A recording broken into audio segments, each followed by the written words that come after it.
The oldest written history in existence, the Tablets of Sumer, claim that a reptilian race of aliens known as the Anunnaki fell from the heaven to earth and enslaved the human race. The ancient Sumerians wrote that after a slave rebellion, the Anunnaki went into hiding and ruled over humanity using human proxies and Judas goats. The Great Pyramid of Giza was constructed under the direction of Imhotep, who was said to be the son of Egypt's most important god during his day. During this age, the pharaohs worshipped and served over 2,000 human-like gods. In return for managing over the human slave population, the pharaohs were promised eternal life. They were taught that if they had their dead bodies carefully preserved, they would be brought back to life and live forever as gods. This is quite similar to today's world elites who believe they will find immortality by merging with artificial intelligence. Were they promised the same lie of immortality by the fallen ones? According to the Bible, the Hebrews descended from a clan ruled by a god named Jehovah. Jehovah traveled through the sky in what appears to have been a loud, smoking aircraft. Exodus 19 describes Jehovah landing on a mountaintop. And Mount Sinai was altogether covered with smoke, because the Lord descended upon it in fire. And the smoke from the fire billowed upwards like the smoke of a furnace, and the whole mountain quaked greatly. The Bible describes how Moses and a few select leaders were the only ones permitted to approach Jehovah's mountaintop landing site. And Jehovah had threatened to kill anyone else who tried. The Aryan leaders of ancient India claimed obedience to gods who fell from the sky.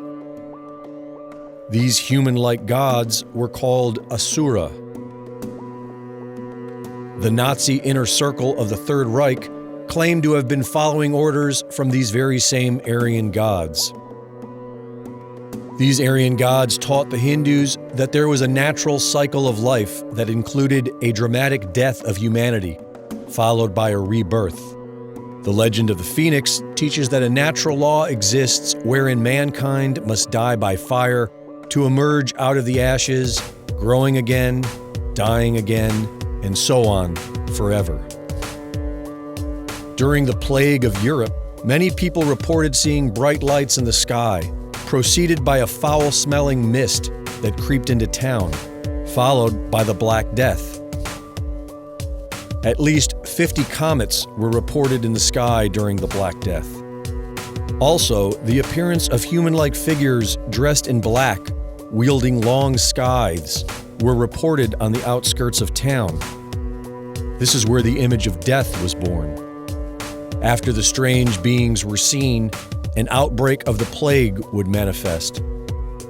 Could the long scythes have been long devices designed to spray poison gas into the towns? About 100 years after the Black Death came the cholera pandemic. 100 years after that, the Spanish flu originated from Fort Riley, an army installation in Kansas. And now we have the Wuhan virus, which seems to have originated from a Wuhan biolab. The Bible teaches us that Lucifer and the fallen angels rule over the earth. And when you look at the historical record, it almost seems as if they are farming us and thinning the herd every 100 years. For the past decade, Hollywood has produced an endless stream of doomsday end-time movies.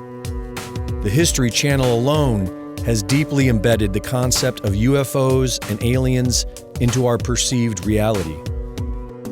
Are they preparing us for the end? For another great culling of the human race? The greatest trick the devil ever pulled was convincing the world he does not exist. Instead, we are taught that the human race is a virus. Like the phoenix, mankind must die by fire to emerge out of the ashes, and so on forever, until we somehow awaken to defeat the fallen ones and escape this prison planet. For Infowars.com, this is Greg Reese.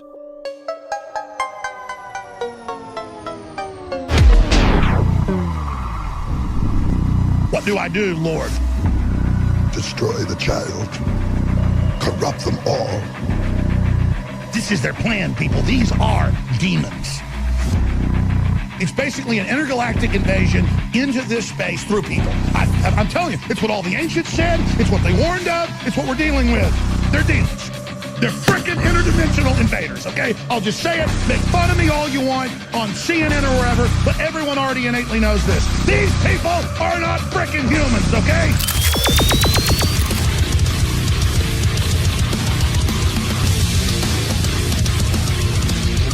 You'll never defeat the human spirit. You'll never defeat God. You'll never win.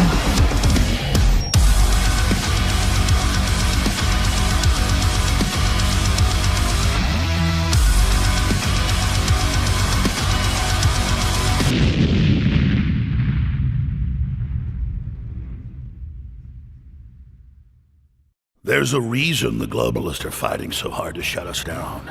They know the spirit of 1776, the spirit of the Renaissance, shines brightly from InfoWars.